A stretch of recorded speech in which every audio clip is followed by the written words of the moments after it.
Hari itu, bumi bersaksi atas takbir yang menggema dari dinding-dinding kota tua Konstantinopel. Kota yang selama berabad-abad menjadi benteng peradaban kekufuran, kini tersujud dalam cahaya tauhid. Kaum muslimin menang, bukan karena jumlah, bukan karena kekuatan senjata, tapi karena janji Allah yang selalu tepat bagi mereka yang sabar dan bersatu. Di bawah kepemimpinan Imam Mahdi, umat kembali tegak. Negeri-negeri Islam yang dahulu tercerai, kini saling menggenggam tangan. Kedamaian menyebar, perekonomian pulih, masjid-masjid makmur, ilmu kembali tumbuh. Ini adalah masa yang tak pernah dibayangkan setelah luka besar Al-Malhamah. Namun, sejarah selalu mengajarkan bahwa kemenangan bukanlah akhir dari perjalanan, bahwa di balik setiap kelapangan selalu ada ujian yang menanti.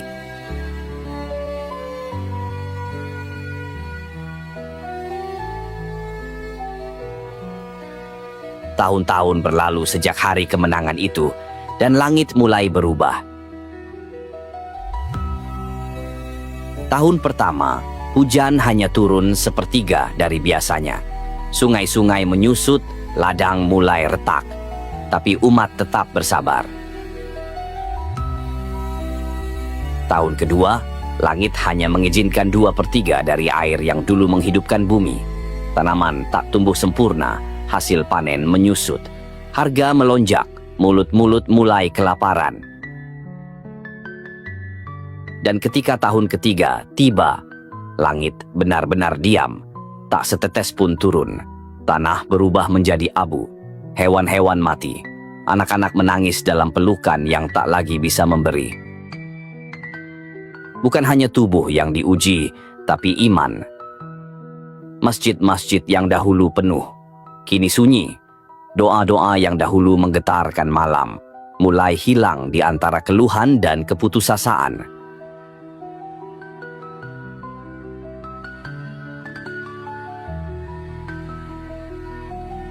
Orang-orang mulai mencari jawaban di luar cahaya wahyu. Mereka tertarik pada janji-janji baru, ajaran yang terdengar manis, tapi jauh dari kebenaran. Muncullah para penyeru kebebasan yang membungkus syirik dengan kata kemanusiaan. Nabi-nabi palsu mulai bermunculan. Mereka menjanjikan solusi tanpa sujud, menawarkan harapan tanpa iman, dan sedikit demi sedikit umat terpecah lagi. Hawa nafsu jadi kiblat, dunia jadi Tuhan. Inilah masa-masa paling gelap, bukan karena malam tanpa bulan, tapi karena hati tak lagi mengenal cahaya.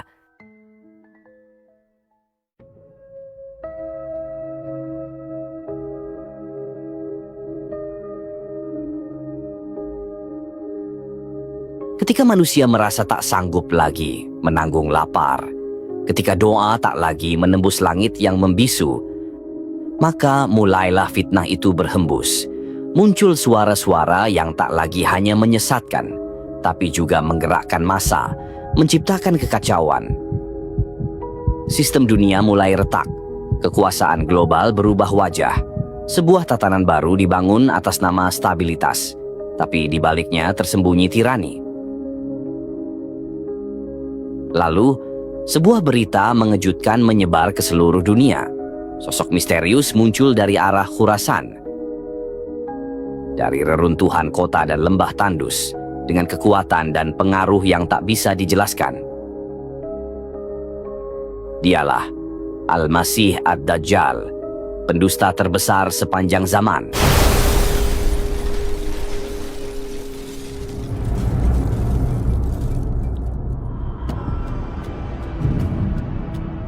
Dajjal tidak datang sendiri.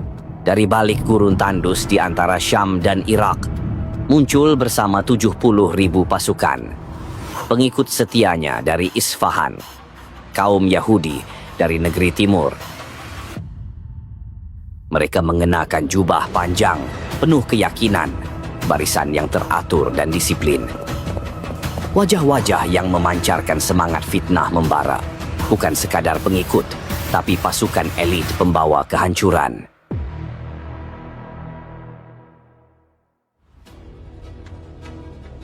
Dajjal, sosok bermata satu yang membawa malapetaka bagi dunia.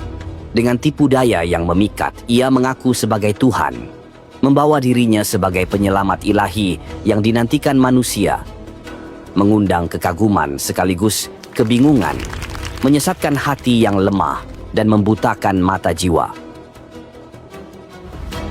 Dia menguasai langit dan bumi, memerintahkan hujan turun di musim kemarau, memaksa bumi menumbuhkan tanaman di tanah tandus, menghadirkan api yang dingin menusuk tulang, menciptakan surga semu yang membakar hati. Janji-janji palsunya menggoda ribuan jiwa. Wanita-wanita yang rapuh dan orang-orang awam terseret dalam pusar fitnahnya.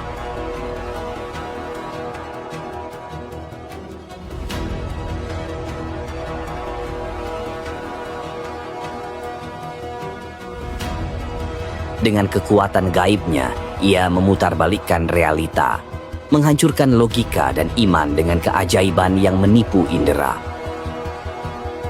membuat manusia meragukan kebenaran, menguji keteguhan hati dan keimanan yang tersisa.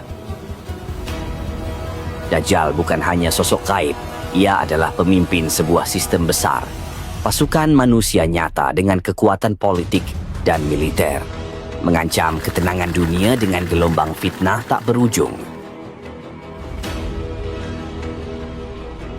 Dari kota ke kota, Dajjal terus bergerak. Bumi terasa sempit oleh langkahnya. Langit tampak berat oleh dosa-dosa yang menyelimuti umat. Satu demi satu kota-kota jatuh dalam genggamannya, kecuali Makkah dan Madinah.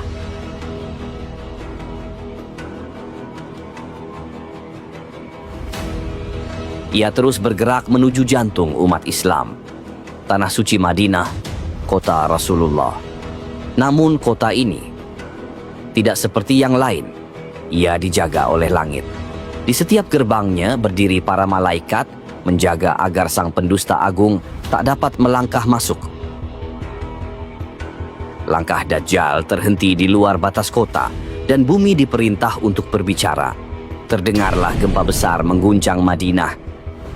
Bukan untuk meruntuhkan bangunan, tapi untuk menggugah hati dan menyingkap rahasia yang tersembunyi. 3 kali guncangan dari langit, 3 kali seruan dari arasy Tuhan. Orang-orang munafik, mereka yang selama ini tinggal di kota Nabi, tapi hatinya berpaling kepada musuh Allah, terpaksa keluar. Mereka keluar dengan wajah bingung, terhuyung di antara ketakutan dan keraguan, tertarik oleh cahaya palsu yang dibawa Dajjal, laksana ngengat yang mengejar api. Dan disitulah terbongkar siapa yang benar-benar beriman dan siapa yang selama ini hanya menyamar. Madinah tetap berdiri tegak, bukan karena tembok dan batu, tapi karena benteng iman yang tak bisa ditaklukkan. Ia tetap suci, tetap terlindungi, karena inilah kota yang diwarisi oleh para sahabat, yang dibangun di atas pengorbanan dan cahaya kenabian. Namun ini belum akhir. Sang pendusta tidak berhenti. Langkahnya masih terus menjelajah bumi, dan fitnahnya terus menjalar tanpa henti. Umat Islam kini terpecah antara mereka yang bertahan dan mereka yang tenggelam dalam tipu daya.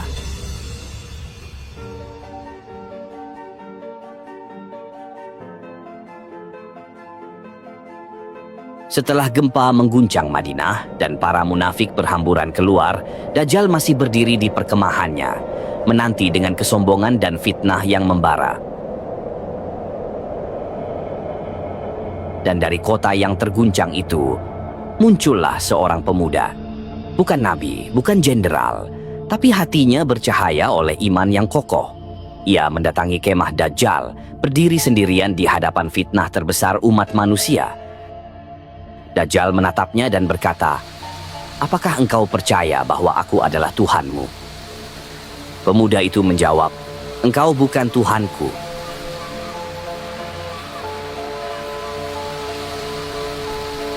Dajjal pun memerintahkan agar ia dibunuh. Tubuhnya diiris, dicincang, dibelah dua. Kemudian, ia dihidupkan kembali. Namun bukan karena kekuatan Dajjal, melainkan semata-mata karena kehendak Allah. Untuk menjadikan kejadian ini sebagai hujjah, sebagai bukti nyata batilnya klaim sang pendusta. Dajjal berkata, "Sekarang, apakah engkau percaya bahwa aku adalah Tuhanmu?" Ia menjawab dengan tubuh yang masih berdarah, tapi dengan hati yang lebih teguh. "Sekarang aku semakin yakin bahwa engkaulah Dajjal yang telah diperingatkan oleh Rasulullah kepada kami." Ia tidak membawa pedang, tidak membawa pasukan, tapi ia menembus kegelapan zaman dengan satu kekuatan, iman kepada Rabb-Nya. Dari keberaniannya, umat pun mulai terbangun. Satu persatu mata yang tertutup mulai terbuka. Telinga yang tuli terhadap kebenaran mulai mendengar. Ia bukan hanya seorang pemuda. Ia adalah saksi keagungan iman di tengah zaman yang nyaris kehilangan cahaya.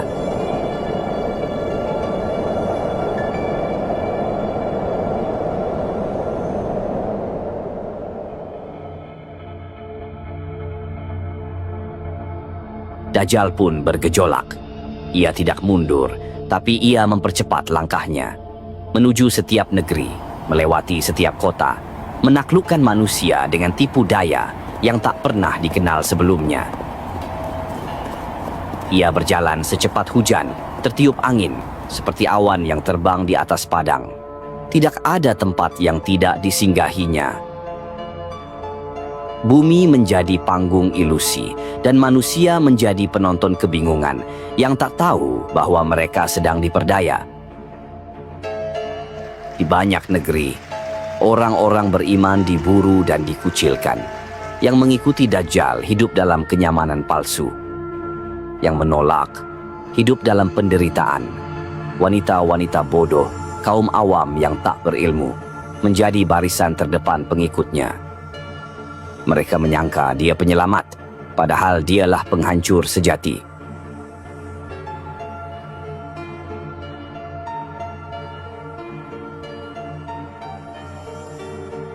Dan di Syam, kaum muslimin berkumpul dalam ketegangan bersama Imam Mahdi, pemimpin yang tak tertipu. Mereka berlindung bukan pada senjata, tapi pada iman dan doa. Semakin hari jumlah mereka menyusut, persediaan semakin menipis, tapi semangat tak pernah padam. Lalu, tiba saatnya Dajjal menuju ke arah mereka. Barisan langit dan bumi seakan diam menyaksikan. Umat Islam yang tersisa kini bersiap menghadapi ajal atau pertolongan.